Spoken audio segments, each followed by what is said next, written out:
Amados hermanos, que Dios les bendiga. Damos gracias a Dios por esta maravillosa oportunidad que el Señor nos concede de estar juntos para meditar y platicar acerca de la palabra de Dios en este domingo tan especial que el Señor nos regala. Estamos celebrando el último domingo del mes de mayo y anunciando precisamente el inicio ya de un nuevo mes, que será el mes de junio, donde estaremos llegando a la mitad del año. Es un año, como decíamos el domingo más pasado, que va a quedar marcado ciertamente, para bien y para mal, por esta enfermedad o esta pandemia, dicho de manera muy propia y muy puntual. Pero damos gracias a Dios porque en todo este trayecto a mucho pueblo de Dios, a muchos hermanos, Dios los ha cuidado en su amor, y a otros, lamentablemente para nosotros, humanamente hablando, han sido llamados a la presencia del Señor, pero espiritualmente, bíblicamente hablando, en la promesa de Dios, han sido llamados a la presencia del Señor y así cumplir aquella palabra de nuestro Dios revelada al apóstol San Pablo, donde él dijo: para mí el vivir es Cristo y el morir es ganancia. Que Dios bendiga a estas familias que seguramente han pasado por momentos no fáciles, difíciles o para algunos amargos, creyentes y no, y que Dios en su grande amor dé consuelo para todos aquellos que han perdido algún familiar en esta época tan terrible que quedará marcada en la historia una vez más, pero también quedará en la historia no solamente el dolor y el sufrimiento, sino quedará en la historia la manera en cómo, como creyentes y como población, supimos tomar medidas de precaución, precautorias, supimos enfrentar la situación, la emergencia de las maneras propias ante un virus que obviamente es muy letal. Sin embargo, hermanos, gocémonos y alegrémonos por cada día que Dios en su amor nos regala, porque ciertamente hemos sido llamados de muerte a vida, dice el Evangelio, pero también hemos tenido que aprender a convivir todos los días con este fenómeno, con esta situación, y más aquí en México, donde por mucho tiempo hemos vivido o convivido con situaciones difíciles de muerte, a veces de muerte violenta o muchas de las veces. Sin embargo, sigamos afirmando la cultura de Dios, la cultura de la vida en medio de esta situación, y que la vida que Dios nos da trasciende las fronteras, es decir, va más allá de las fronteras biológicas, porque nuestra vida es espiritual, es eterna, y el Señor nos habla siempre de la vida que Él trae para nosotros. Quiero iniciar en esta hora, hermanos, con un mensaje que hemos compartido y que queremos dejar en la memoria de cada uno de los que estamos hoy presentes para la gloria del Señor, y así celebrar el amor de Cristo en nuestras vidas y poderle dar gracias a Dios porque estamos juntos, porque estamos celebrando el amor de Dios, y así ver en el Evangelio según San Marcos este tema que se llama un seguimiento paradójico. Y voy a permitirme hablar acerca del simbolismo o significado de esta palabra. La paradoja es básicamente la unión de dos contrarios, es decir, romper con la lógica para unir dos contrarios. Por ejemplo, y es la paradoja que vamos a usar en esta palabra, es necesario morir para vivir. Eso es una paradoja. Es necesario humillarse para ser exaltado. Eso es otra paradoja. Así funciona esta palabra, que no es tan complicada, que simplemente es parte de la vida, y que vemos que el Señor Jesús y el Evangelio la usan en demasía para ilustrar una gran verdad. Seguimos en el Evangelio de Marcos desde la semana pasada y hoy continuamos, precisamente porque nos estacionamos en una parte de la historia donde Jesús anuncia por primera vez, ¿verdad?, su muerte. Capítulo 8, lo leímos hace un instante, está Jesús anunciando que llega el fin. Aparentemente es tiempo de tristeza, pero ciertamente el Señor promete que vuestra tristeza se transformará en gozo, porque se anuncia un tiempo de salvación, pero ese anuncio llegará a su feliz culminación, es decir, va a suceder algo que va a transformar la vida de los hombres, de las sociedades enteras, y 2000 años después lo notamos como la sociedad, la cristiandad, el mundo ha cambiado con los valores del reino de Dios. Quiero aportar y quiero ir revisando cada uno de los versículos juntamente con ustedes, Y quiero pedirles que mantengan su Biblia abierta para ir reflexionando en cada uno de ellos de manera muy puntual, muy precisa, y así tener un panorama general de cuál es la enseñanza para nuestra vida a partir de esta historia, de este relato bíblico que el evangelista Marcos nos comparte a nosotros. En días pasados, hermanos, hubo también una conmemoración muy especial y se recordó a uno de los personajes insignes dentro de la enseñanza de nuestra educación mexicana, y se habló acerca de un poeta nayarita llamado Amado Nervo, y hay una poesía que le compone a Cristo Jesús que yo quiero compartir hoy con ustedes porque estamos conmemorando un aniversario luctuoso, es decir, de su fallecimiento. Y la poesía o el poema se llama Si tú me dices ven, y dice así: si tú me dices ven, lo dejo todo, no volveré siquiera la mirada para mirar a la mujer amada, pero dímelo fuerte, de tal modo que tu voz, como toque de llamada, vibre hasta el más íntimo recodo del ser, levante el alma de su lodo y hiera el corazón como una espada. Si tú me dices ven, todo lo dejo, llegaré a tu santuario casi viejo y al fulgor de la luz crepuscular, mas he de compensarte mi retardo, difundiéndome, oh Cristo, como un nardo de perfume sutil ante tu altar. Si tú me dices ven. El Señor nos dice hoy, ven. Y lo vemos en esta historia. Si alguno quiere venir en pos de mí. Entonces estamos aprendiendo juntos esta enseñanza, hermanos, que es un llamamiento paradójico. El Señor nos está llamando, y el Señor nos está llamando precisamente porque Dios tiene un plan precioso y perfecto y nos quiere dar algo, pero implica algo que hoy vamos a meditar acerca de una tarea que como hombres y mujeres de Dios tenemos que realizar. Permítame iniciar. Dice el versículo 31, Marcos capítulo 8, versículo 31. Revíselo usted en la Biblia, por favor, y meditemos juntos para ir aprendiendo versículo por versículo. Y comenzó a enseñarles que le era necesario al Hijo del Hombre padecer mucho y de ser desechado por los ancianos y por los principales sacerdotes y por los escribas, y ser muerto y resucitar después de 3 días.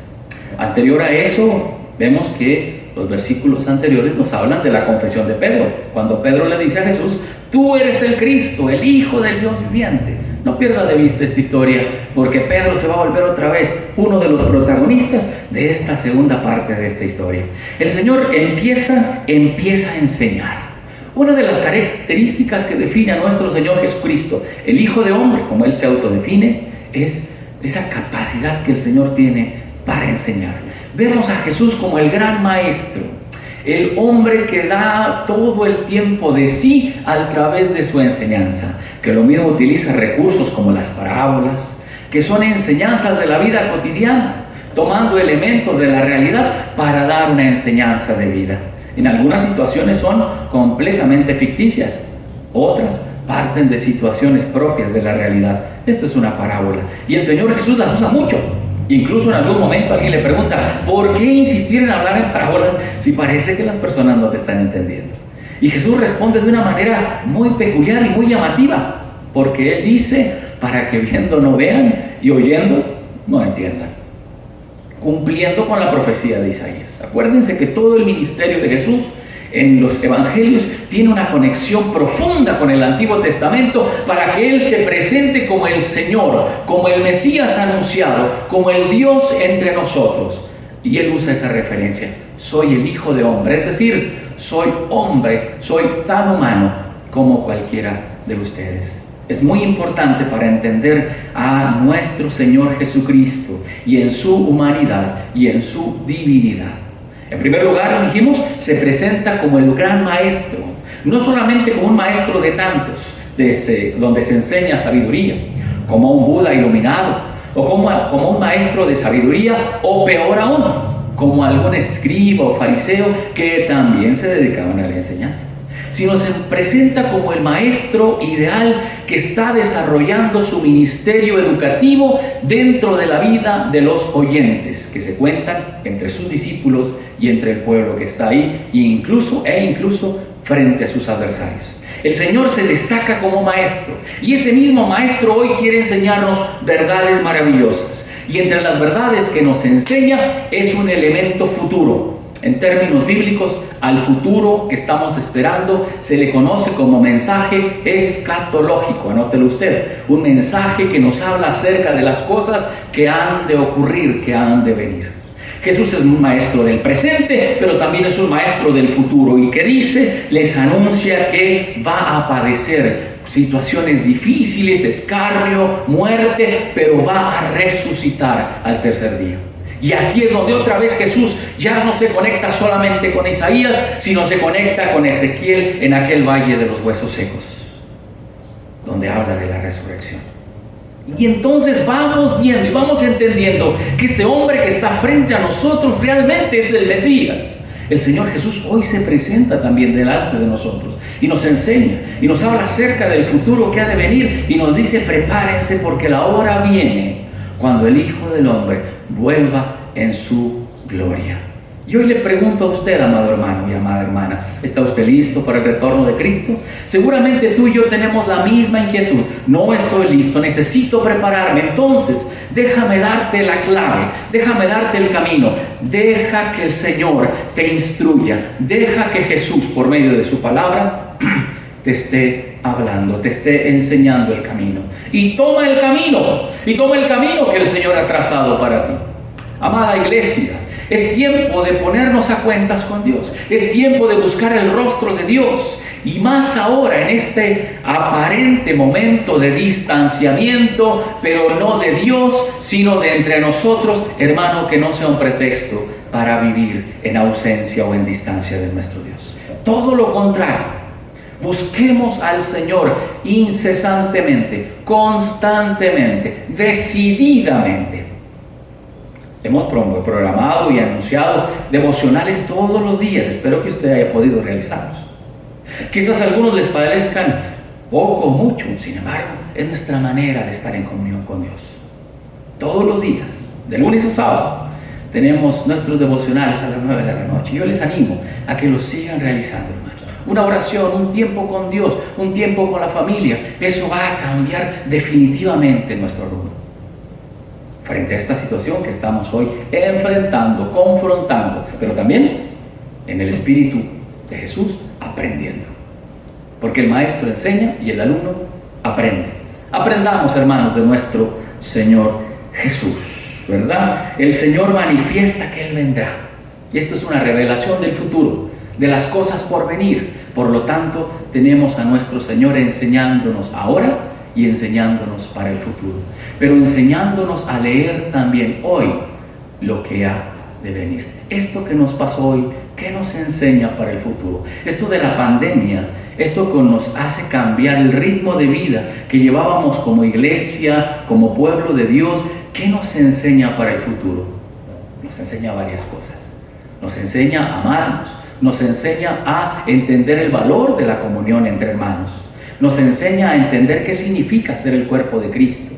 Una iglesia, y abro un paréntesis, hermanos, no solamente es venir y escuchar el sermón dominical en alguna iglesia aquí o en alguna otra parte del mundo. Es lo que define a la iglesia, es su unidad, su comunión y su presencia. Esto es el cuerpo de Cristo. De ahí el llamado a congregarnos. Pero ahora en esta situación debemos entender que nuestra unión, amados hermanos, es espiritual a través de nuestra adoración a Dios.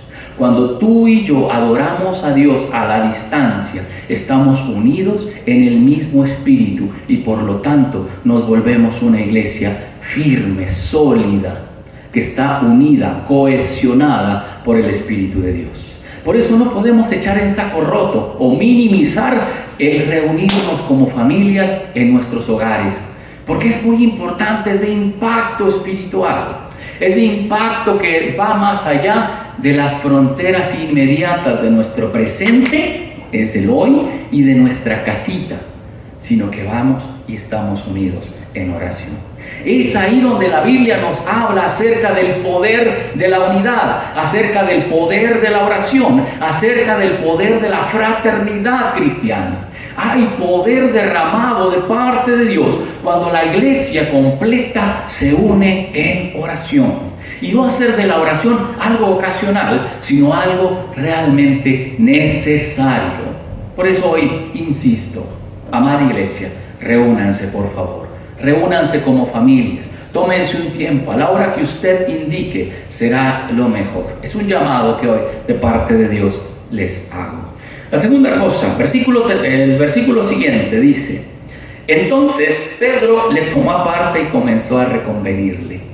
Ese Pedro, el que acababa de decirle: Señor, tú eres el Cristo, el Hijo del Dios viviente, aquel que había recibido en ese momento la revelación maravillosa que usted y yo estamos necesitando, buscando todos los días, de saber que Cristo es el Señor, de saber que Jesús es nuestro Dios, que Jesús es la respuesta a nuestras preguntas, pero que también es el camino por el cual tenemos que transitar. Ese mismo hombre quizás se parece mucho a nosotros. Es el que ahora le dice, quizás como un acto de humanidad, quizás como un acto solidario, quizás como un efecto de amistad, quizás como cuando piensas en un amigo que está a punto de sucederle algo y lo quieres proteger. Cualquiera pudiera haber dicho: wow, qué gran amigo es Pedro. Quiere detener lo inevitable, quiere advertir de un sufrimiento, quiere advertir de una situación realmente complicada. Sin embargo, la respuesta de Jesús es muy peculiar, ¿verdad? Llama la atención. Cualquiera se quedaría sorprendido, avergonzado, si el Señor Jesús nos dijera algo similar. Apártate de mí, dice, volviéndose, le dice: quítate de delante de mí, Satanás, porque no pones la mira en las cosas de Dios, sino en las cosas de los hombres. Más de una vez hemos pensado, hermanos, que la mejor manera de seguir a Dios, y esto es equivocado, pero hay gente que piensa que la mejor manera de seguir a Dios es alejándose de Dios. La mejor manera de conocer a Dios es distanciándose de Él.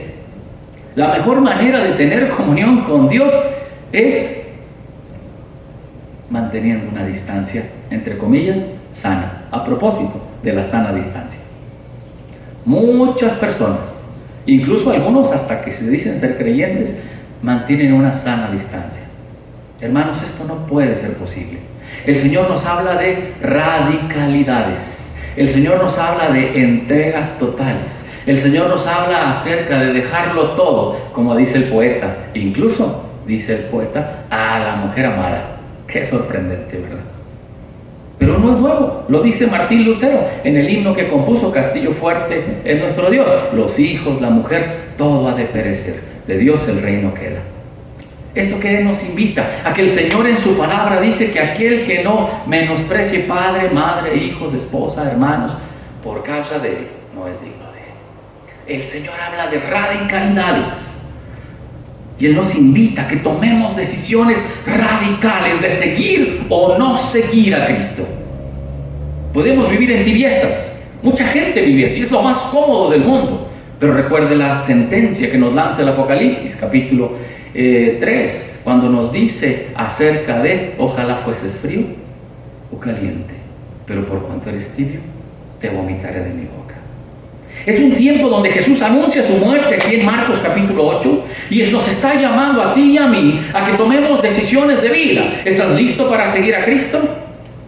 Pues todos nosotros pudiéramos decir sí, amén, aleluya, y levantar nuestra voz y lanzar aplausos y decir: Señor, te seguiré a donde vayas. ¿Por qué creen que ahora Pedro le reconviene? Le dice: Señor, haz un alto. ¿Es un acto de amistad? ¿Es un acto solidario? ¿Es un buen amigo? No, quizás está sucediendo que Pedro sabe que va a sufrir mucho y Pedro no quiere enfrentar el sufrimiento. No quiere enfrentarse a la muerte, al desarraigo, al señalamiento, a la burla, al cuestionamiento, al maltrato. Y por eso dice: mejor déjalo así. Mejor detén tu camino. Pero no ha entendido Pedro. Dice el Señor: estás poniendo la mira en las cosas de este mundo.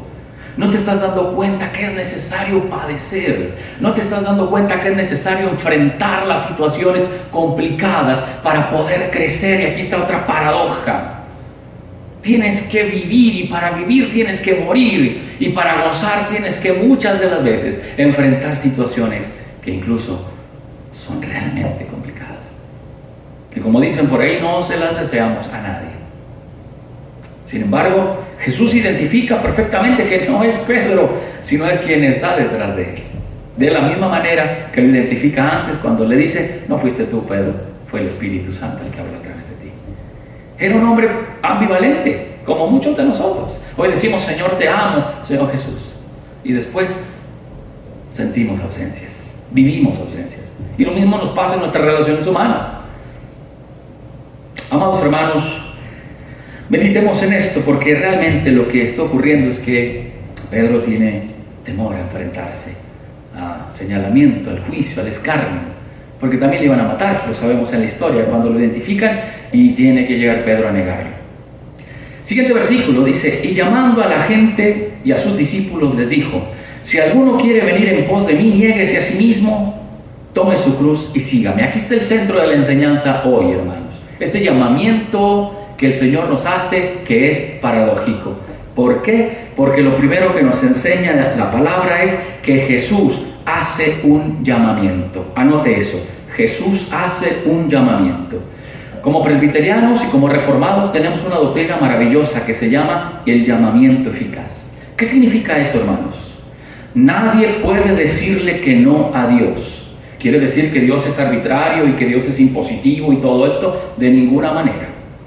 La potencia de la voz de Dios, el amor y la misericordia manifestadas a través de su voz, son tan impactantes y poderosas que son transformadoras aún del corazón más duro. Dios tiene poder para crear solamente con su dicho. Él sí puede decir y las cosas suceden. Él tiene la autoridad y el poder de declarar, como hoy lo dicen algunos, pero esto solamente es un atributo para Dios, y las cosas suceden.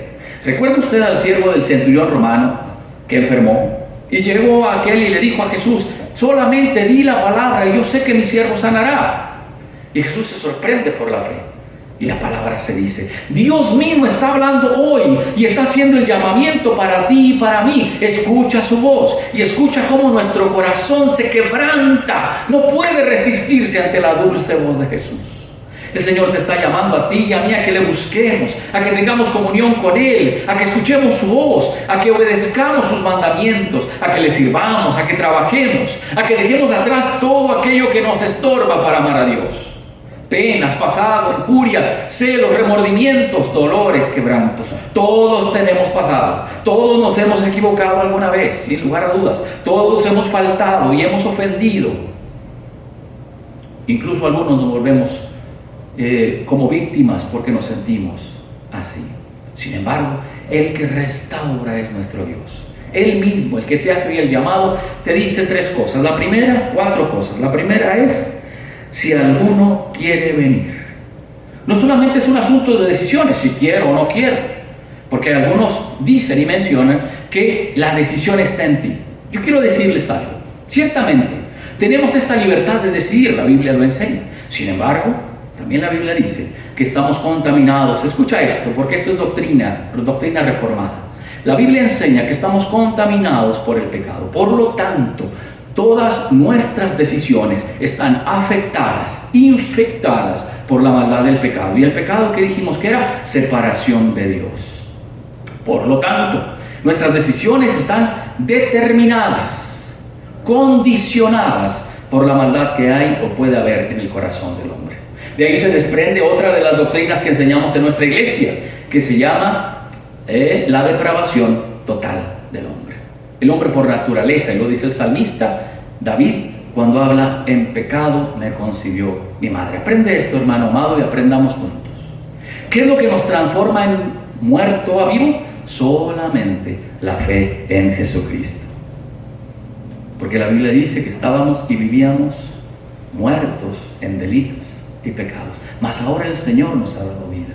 Si alguno quiere venir en pos de mí, es el tiempo de tomar decisiones. Y la decisión por Cristo está siendo motivada, inspirada, dirigida solamente por, escucha esto, el Espíritu de Dios, el Espíritu Santo. Cuando tú y yo venimos a los pies de Jesús con decisión, con determinación, con hambre, con anhelo, no eres tú ni soy yo. Es el Espíritu de Dios que te está tomando, te está abrazando, te está guiando, te está animando. Gózate, alégrate, porque el Señor está tratando contigo cuando tú y yo no merecíamos ni siquiera que nuestro Dios voltee hacia vernos.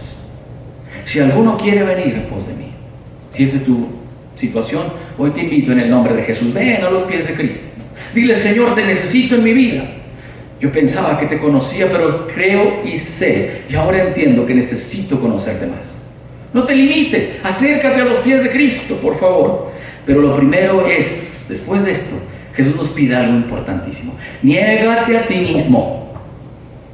La semana pasada, durante las predicaciones, hemos insistido que uno de los limitantes, de los contrapesos ante la gracia del Señor, de lo que se opone, mejor dicho, a la gracia del Señor, es nuestro ego, nuestro yo. Nuestras decisiones, nuestras voluntades, nuestras inquietudes, nuestras preferencias, nuestra manera de ser y de pensar. Y vivimos en un mundo donde toda la verdad se ha relativizado. ¿Qué quiere decir esto? Que es tu verdad, es mi verdad, es la verdad de él, de ella.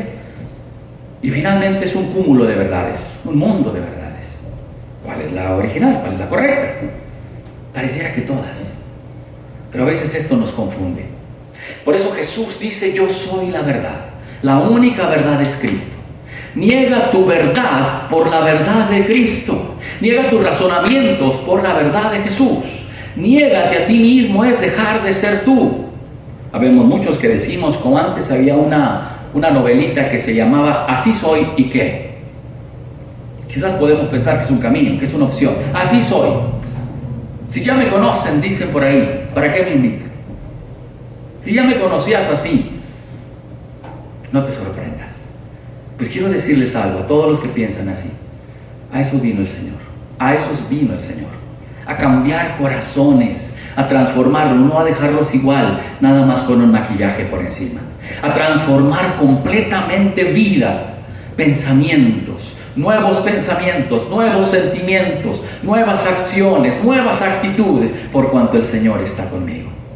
No podemos vivir en el pasado, no podemos alimentar nuestro presente en vida de lo que antes éramos o hacíamos. Ahora es una nueva historia y podrás decir: pero yo sigo viviendo en el pasado. Yo siento que hay cosas que no he podido dejar atrás. Hoy te invito en el nombre de Cristo a que vengas a sus pies y le digas: Señor, te necesito en mi vida. Ahí mismo, ahí donde estás. Probablemente estés solo, probablemente haya mucha gente. Ubica un tiempo, un espacio para que platiques tú con Dios y le digas: Señor, necesito que cambies este hombre interior, esta mujer interior. Si mi problema es mi personalidad, mis pensamientos o cualquier otra cosa, entrégalos a Cristo. Deja de ser tú para que Cristo sea formado, moldeado en tu vida. La segunda cosa: toma tu cruz. Era un refrán, era una expresión. Toma tu cruz, toma tu vida, tú mismo, quien tú eres, con todas tus cargas, tus luchas, tu persona, tus dudas, tus temores. Toma tu cruz y empieza a caminar. Algunos de nosotros pensamos que la mejor manera de seguir a Jesús es liberándonos previamente, dejando un poco la parte contaminada, sucia de nuestra vida, y entonces podré seguir a Jesús.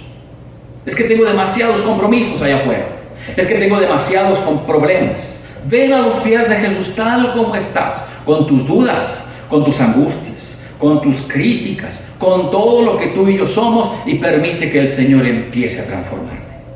El Señor es fiel y no te va a dejar a solas. Por último, Él dice: sígueme. Seguir a Jesús significa caminar detrás de sus pisadas, imitar sus palabras, imitar sus acciones. Recordemos que estamos viviendo en un tiempo hermoso donde el reino de Dios, anunciado por Él, es parte ahora de nuestra vida. Un himno hermoso que entonamos es: el mundo es de mi Dios. Este mundo, con todas sus limitantes, con todas sus situaciones tan peculiares, es el mundo de Dios. Dios lo hizo. Y no lo hizo imperfecto, lo hizo hermoso. Que se ha contaminado por el pecado, ciertamente. Sí, pero aún así, el mundo le sigue perteneciendo a Él y Él lo sustenta por su gracia. Por lo tanto, hoy te invito a que le sigas. Amado hermano y amada hermana que me escuchas, parte de la iglesia local, e incluso si hubiese alguien más, es el tiempo de seguir a Jesús. Es el tiempo de tomar un camino diferente. Es el tiempo de hacer cosas nuevas. Es el tiempo de vivir en esta renovación y en esta restauración que el Señor hace para cada uno de nosotros. Si el problema o la necesidad es amor, Él puede darnos amor. Si el problema es fe, Él tiene toda la fe. Si el problema es personalidad, Él desarrolla una nueva personalidad en ti y en mí. Si el problema es el pasado, vive el nuevo presente que Dios tiene para ti. El Señor ha hecho todo nuevo y lo seguirá haciendo. Es su especialidad, a eso se dedica. Es maravilloso, es perfecto, es preciso, es correcto, es puntual. No se equivoca, lo hace de manera tal que funciona como un reloj de esos antiguos que tiene varios engranajes, pero funciona a la perfección. Hoy hablamos de relojes ya no de los suizos, estos de engranes pequeños, sino se habla incluso hasta de relojes atómicos. Bueno, pues así lo hace Dios. Perfecto, no se equivoca. Y si hay algo que haga falta, sigue perfeccionándonos. Siguiente pasaje, hermanos, donde vemos la paradoja. Versículo siguiente, dice el 35. Porque todo aquel que quiera salvar su vida, la perderá. Y todo el que pierda su vida, por causa de mí y del Evangelio, la salvará. Aquí es donde enfrentamos este llamado, esta situación. Dejar de ser es morir. Dejar de ser es perder. Perder para ganar. Qué irónico sería esto, ¿verdad? Imagínate una carrera de atletismo donde todos tengamos que llegar en el segundo lugar para poder ganar. Resultará ilógico. Y te lo platico porque vivimos en un mundo muy peculiar. Vivimos en un mundo donde se desarrolla mucho el espíritu de competencia, pero desde la perspectiva de que todos queremos ser el número uno. Queremos ser ganadores, campeones, y eso es bueno. Nos ayuda, nos estimula, nos hace creer en nosotros, crecer, esforzarnos, prepararnos y una serie de cosas importantes para obtener la victoria. Pero ¿quién piensa en el segundo lugar? ¿Quién anhelaría algo así? El Señor nos dice que la mejor manera de ganar es perder. Y esto es extraño. Sin embargo, Dios nos conoce. Se trata de que gane Él y no nosotros. Se trata de que Él sea el primero y no nosotros. Se trata de que Él tenga el poder y la supremacía y no nosotros. Y tú dirás, bueno, entonces ¿en qué consiste aquella parte del apóstol Pablo que mucha gente utiliza que dice, somos más que vencedores? Permíteme aclararlo, por favor. Somos más que vencedores por medio de la victoria de Cristo, no por nosotros, sino somos vencedores, somos triunfadores, somos realmente gente especial y bendecida porque el Señor triunfó. Pero la verdad es que tú y yo fuimos los perdedores más grandes. Y dirás, pero ¿cómo? Sí, porque tenemos que serlo para que entonces Él sea fuerte.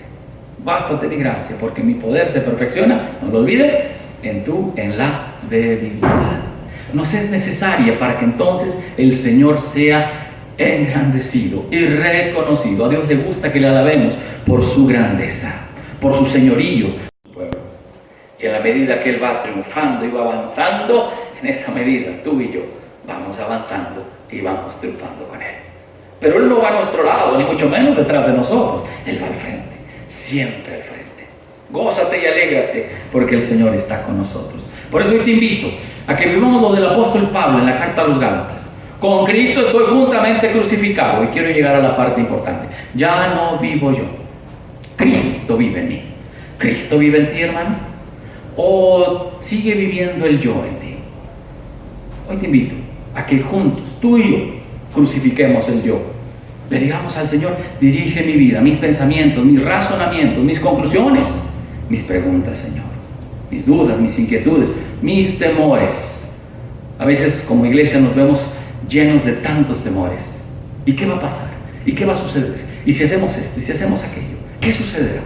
Preguntas que muchas veces no tienen respuestas, o las respuestas que buscamos son las incorrectas. Somos fatalistas por naturaleza. ¿Qué significa eso, hermanos?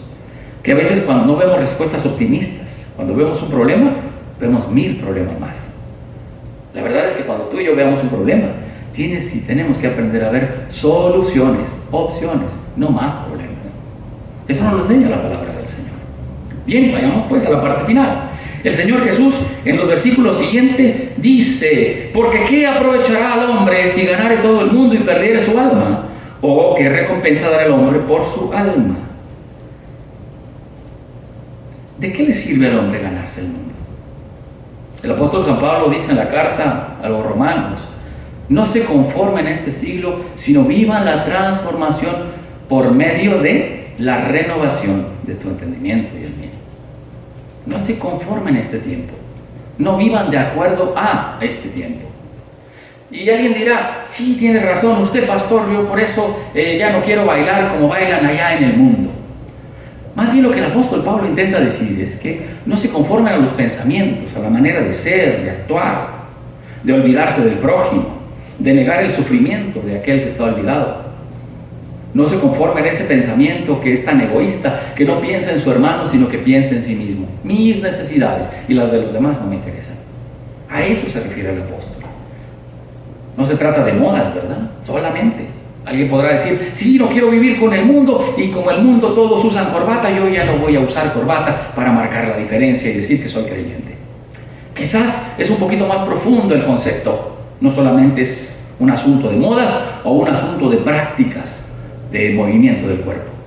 Tiene que ver con acciones, con actitudes, con lo que está en el corazón. Recuerde lo que decíamos la semana pasada, que es lo que contamina al hombre, lo que hay en su corazón. A eso no hay que conformarse. A eso no hay que conformarse. Estoy leyendo, o estamos leyendo las estadísticas, que en este confinamiento familiar o en el hogar o en la casa han aumentado la cifra de violencia doméstica en el hogar, de padres, de mamás, de hijos. Eso es lo que tenemos que renunciar. A eso es lo que no tenemos que conformarnos, ni siquiera imitarlo. Otros han decidido ausentarse de Dios, alejarse de su gracia. Amado hermano, yo quiero invitarte a que no vivas en esa conformidad, sino todo lo contrario, seas inconforme y digas: no puedo vivir como vive este mundo que se aleja cada vez más y más del Señor. Y ahora un sector de esta sociedad sabemos y creemos que se están acercando, porque esta situación nos está confrontando. Esta enfermedad nos está dejando con las manos vacías, y yo sé que muchos vendrán a los pies de Jesús. ¿Por qué? Porque es la única esperanza. Quizás algunas personas antes de venir a los pies de Cristo tenían a Dios como una opción, pero no como la primera. Hoy, después de esta situación y frente a esta enfermedad, están considerando esta opción. Quizás para ellos era la segunda, la tercera, la cuarta opción, pero hoy se vuelve una opción. Y esto me llena de alegría, porque sé que Dios está tocando su corazón. Y eso es lo importante. Vivíamos equivocados, vivíamos pensando en la aceptación de este mundo, vivíamos pensando en vivir como viven los demás, en buscar lo que buscan los demás, en anhelar lo que anhelan los demás. Pero el Señor Jesús dice, como dice el himno hermoso: quieres ser tu todo en todo. Dale la oportunidad, abre tu corazón a Dios. El Espíritu Santo hoy está trabajando en tu vida y en la mía, y nos está diciendo que es el tiempo de decirle al Señor: ven y toma el control. Pero lo interesante es cómo nos enseña Jesús aquí. Él habla por parábolas, Él habla con paradojas, y ahora hay un tercer método de enseñanza aquí. Pon atención. En los tiempos antiguos, en el mundo griego, hubo un maestro de sabiduría que se llamó Sócrates. Seguramente muchos de ustedes han oído hablar de él. ¿Se acuerdan de aquella expresión que repetimos mucho? Y yo solo sé que no sé nada, dicen por ahí. Algunos se la atribuyen a este personaje. La verdad no estoy seguro. Pero lo que sí quiero mencionar, de lo cual sí estoy seguro, es que él hablaba de un método de enseñanza que se llamaba mayéutica, es decir, enseñar por medio de preguntas. ¿Se fijan cómo nos está enseñando Jesús aquí? Por medio de preguntas. La primera dice: ¿qué aprovechará el hombre si ganare todo el mundo y perdiere su alma? Segunda: ¿o qué recompensa dará el hombre por su alma? Nos enseña por medio de preguntas, por parábolas, por paradojas. Es un maestro que todo el tiempo nos está enseñando. Aprende y aprendamos a escuchar. ¿De qué sirve ganarse el mundo? ¿De qué sirve vivir en conformidad con Él? Porque una de las cosas que está viviendo Jesús en ese momento, en ese mundo, es que ese mundo le está enseñando a los demás a dudar, a perder la esperanza, a caer en desánimo, a entender que este Mesías, que este Hijo de Hombre que hoy se aparece, que es Jesús, no es el Mesías esperado. cuando la verdad es que sí lo era, y lo anuncia y lo enseña. Por último, hermanos, dice el último versículo: porque el que se avergonzare de mí y de mis palabras en esta generación adúltera y pecadora, el Hijo del Hombre se avergonzará también de él cuando venga en la gloria de su Padre con los santos ángeles. ¿Qué significa esto?